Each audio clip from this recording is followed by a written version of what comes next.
الحمد لله رب العالمين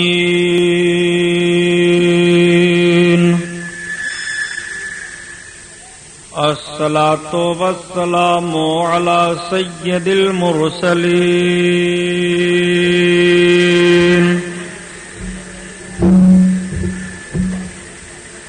وعلى آله الطاهرين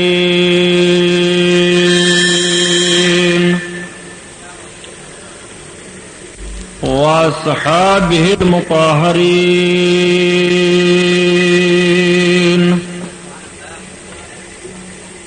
وابنه الغوث العظم الجيلاني محي الدين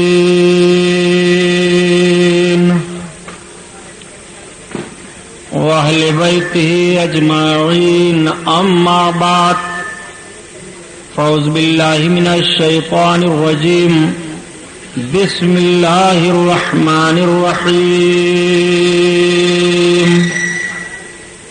قال الله تعالى في القرآن العظيم والفرقان الحميد سبحان الذي أسرى بعبده ليلا من المسجد الحرام إلى المسجد الأقصى الذي باركنا حوله لنريه من آياتنا إنه هو السميع البصير صدق الله البصير القدير وصدق رسوله الرشيد النذير والحمد لله رب العالمين.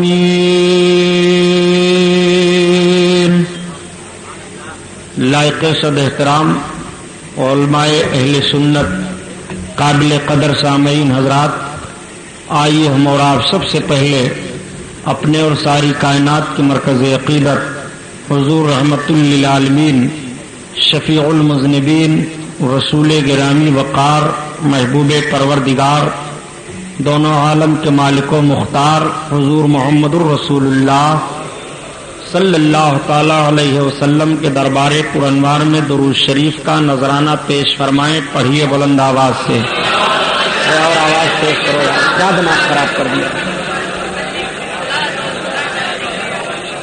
اللہم صلی علی سیدنا مولانا محمد معدن الجود والکرم وعلی آلہ بارک وسلم صلاۃ و سلام علیک یا رسول اللہ صلی اللہ تعالی علیہ وسلم. حضرات، رب تعالیٰ نے قرآن عظیم میں ارشاد فرمایا سبحان الذی اسری بعبدہ لیلا من المسجد الحرام الی المسجد الاقصی. یہ 15ویں پارے کی آیت کریمہ ہے. اللہ رب العزت نے اپنے حبیب علیہ الصلوۃ والتسلیم کو اپنے قرب میں بلایا، جس کو ہم اور آپ معراج کہتے ہیں. نبی کونین صلی اللہ تعالی علیہ وسلم کی معراج مکہ شریف سے ہوئی ہے، حضرت ام ہانی کے گھر سے. آقا صلی اللہ تعالی علیہ وسلم ام ہانی کے گھر آرام فرما رہے ہیں. رات کا پچھلا پہر ہے. حضرت جبریل علیہ الصلوۃ والتسلیم 70,000 فرشتوں کو یا 50,000 فرشتوں کو لے کر کے حاضر ہوئے. مختلف روایتیں ہیں حضرت ام ہانی کے گھر میں یہ کیسے آئے. حضرت فاطمہ فرماتی ہیں کہ میں نے دیکھا کہ دروازہ کو کچھ لوگ گھیرے کھڑے ہیں، لیکن ایک دوسری روایت ہے کہ حضرت جبریل علیہ الصلوۃ تشریف لائے تو دروازہ بند تھا. اللہ کے حبیب صلی اللہ علیہ وسلم کی بارگاہ میں حضرت ام ہانی کی چھت کو پھاڑ کر کے یہ حاضر ہوئے.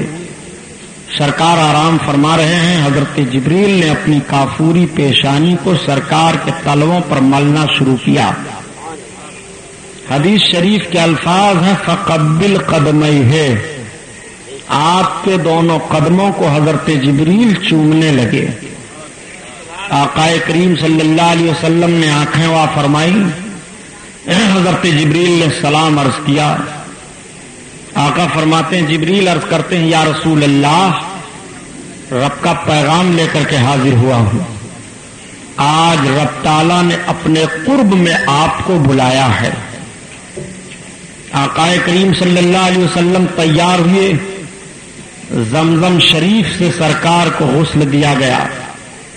حضرت جبریل جو جوڑا لے کر آئے تھے سرکار نے اس کو زیتن فرمایا۔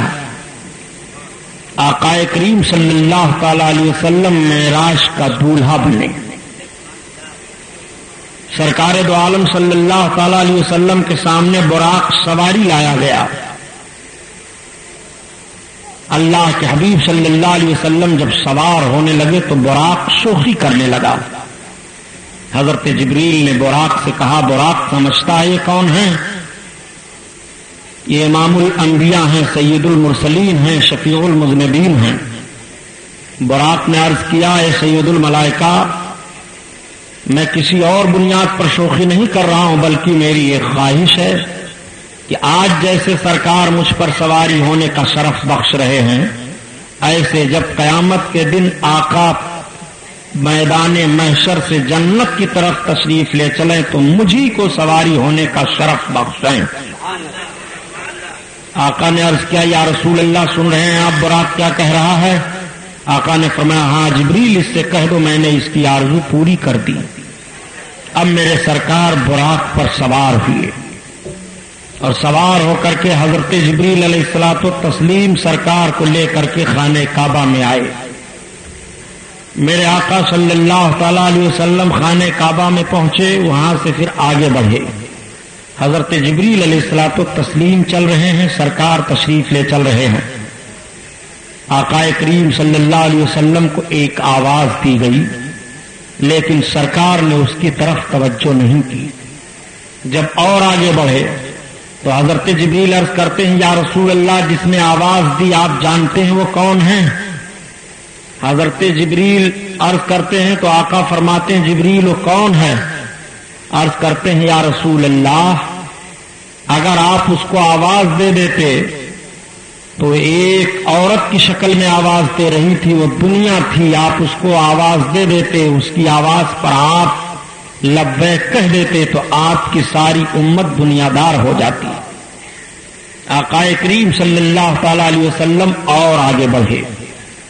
میرے سرکار آگے جا رہے ہیں، تمام عجائبات کو ملاحظہ فرماتے جا رہے ہیں۔ خوشبو آ رہی ہے، انوار کی بارش ہو رہی ہے، بیت المقدس کی طرف سواری بڑھ رہی ہے۔ اعلی حضرت عظیم البرکت کسی کو بیان فرماتے ہیں وہ سرور کشور رسالات جو عرش پہ جلواگر ہوئے تھے، وہ سرور کشور رسالات جو عرش پہ جلواگر ہوئے تھے اور نئے نرالے رب کے سامان رب کے مہمان کے لیے تھے۔ آقا کریم صلی اللہ تعالی علیہ وسلم آگے بڑھتے چلے جا رہے ہیں۔ میرے سرکار نے تمام عجائبات کو ملاحظہ فرمایا۔ آقا جب بیت المقدس میں پہنچے، نماز کا وقت ہے، صف تیار ہے۔ حضرت جبریل عرض کرتے ہیں یا رسول اللہ اب آپ امامت فرمائیے۔ سرکار امامت فرماتے ہیں، نماز ادا کی گئی اور اس کے بعد پھر آسمان اول کی طرف میرے آقا تشریف لے چلنے لگے۔ راستے میں بہت سارے عجائبات کو سرکار نے دیکھا، بہت ساری چیزوں کو ملاحظہ فرمایا، وہ آپ علماء سے سنتے رہتے ہیں۔ جب آسمان اول پر آپ تشریف فرما ہوئے، جبریل علیہ السلام نے فرمایا دروازہ کھولو۔ فرشتہ نے عرض کیا سید الملائکہ آپ کے ساتھ کون؟ آپ نے فرمایا محمد صلی اللہ علیہ وسلم۔ کیا خدا نے بلایا ہے؟ ہاں۔ دروازہ کھول دیا گیا۔ آقا کریم صلی اللہ تعالی علیہ وسلم آگے بڑھے، دوسرا آسمان آیا۔ حضرت جبریل علیہ الصلوۃ والتسلیم فرماتے ہیں دروازہ کھولو۔ دروازہ کھولا گیا۔ عرض کیا فرشتے نے اے سید الملائکہ آپ کے ساتھ کون ہیں؟ آپ نے فرمایا محمد صلی اللہ علیہ وسلم۔ اللہ نے اپنے قرب میں بلایا ہے۔ ہاں، اللہ کے حبیب صلی اللہ تعالی علیہ وسلم۔ حضرت جبریل آگے بڑھے۔ آسمان اول پر بھی انبیاء کرام سے ملاقات ہوئی، دوم پر بھی ملاقات ہوئی، تیسرے آسمان پر آپ پہنچے۔ حضرت موسیٰ علیہ الصلوۃ والتسلیم کی ملاقات بتائی جاتی ہے، حضرت ادریس کی، حضرت عیسیٰ کی، حضرت ابراہیم خلیل اللہ کی۔ مختلف آسمانوں پر ان انبیاء کرام سے ملاقاتیں ہوتی ہیں۔ حضرت جبریل علیہ الصلوۃ والتسلیم عرض کرتے ہیں یا رسول اللہ، یہ موسیٰ پیغمبر ہیں، ان کو سلام کیجئے۔ آقا نے سلام کیا، انہوں نے سلام کا جواب دیا۔ آقا کریم صلی اللہ تعالی علیہ وسلم پھر آگے بڑھے۔ پانچویں آسمان پر جب میرے سرکار پہنچے تو آپ نے دیکھا کہ ایک بڑی وسیع شکل و صورت، بڑی اچھی تشریف فرما ہے بزرگ۔ حضرت جبریل نے عرض کیا یا رسول اللہ، یہ آپ کے جد امجد حضرت ابراہیم ہیں، آپ سلام کیجئے۔ آقا کریم صلی اللہ علیہ وسلم نے سلام عرض کیا اور اس کے بعد انہوں نے مرحبا پیش کیا۔ حضرت جبریل عرض کرتے یا رسول اللہ اب اور آگے بڑھیے۔ جب میرے سرکار چھٹے آسمان پر پہنچے، حضرت آدم علیہ الصلوۃ والتسلیم سے ملاقات ہوئی۔ حضرت جبریل علیہ السلام عرض کرتے ہیں یا رسول اللہ آپ سلام کیجئے، یہ حضرت آدم ہیں۔ آپ نے سلام کیا، انہوں نے سلام کا جواب دیا، مرحبا پیش کیا۔ آقا کریم صلی اللہ علیہ وسلم ساتویں آسمان پر تشریف لے گئے۔ میرے سرکار جب ساتویں آسمان سے حضرت جبریل علیہ الصلوۃ والتسلیم کا مقام سدرہ پڑا۔ سدرہ کسے کہتے ہیں تو علماء تشریف فرماتے ہیں کہ ایک درخت کا نام ہے جس کے پتے ہاتھی کے کان کے برابر ہیں، جو درخت بیر کے درخت کی مثل ہے۔ آقا کریم صلی اللہ تعالی علیہ وسلم جب وہاں تشریف فرما ہوئے تو حضرت جبریل ٹھہر گئے۔ آقا نے ارشاد فرمایا جبریل چلتے کیوں نہیں؟ عرض کرتے ہیں یا رسول اللہ اب یہاں سے آگے میں نہیں جاؤں گا۔ حضرت شیخ سعدی رحمۃ اللہ تعالی علیہ فرماتے ہیں کہ آقا کریم نے گویا اس طرح سے ارشاد فرمایا چودر دوستی مخلصم یافتی انانم ز صحبت چرا تافتی۔ اے جبریل جب تم مجھ کو دوستی میں مخلص پائے ہو تو میرا ساتھ چلنے سے کیوں چھوڑ دیا؟ عرض کرتے ہیں یا رسول اللہ اگر یکسرے موئے برتر پرم فروغ تجلا بسوزت پرم۔ یا رسول اللہ اگر بال برابر بھی میں آگے بڑھا تو تجلی کے فروغ سے میرے بالوں پر جل جائیں گے۔ آقا کریم صلی اللہ تعالی علیہ وسلم اب آگے بڑھے، میرے سرکار عرش اعظم پر تشریف لے گئے۔ آقا کریم صلی اللہ علیہ وسلم عرش پر تشریف لے گئے۔ عرش تک جانا احادیث کریمہ سے ثبوت مل رہا ہے، اور عرش سے آگے جانا آقا کریم صلی اللہ علیہ وسلم کی اور حدیثیں ہیں۔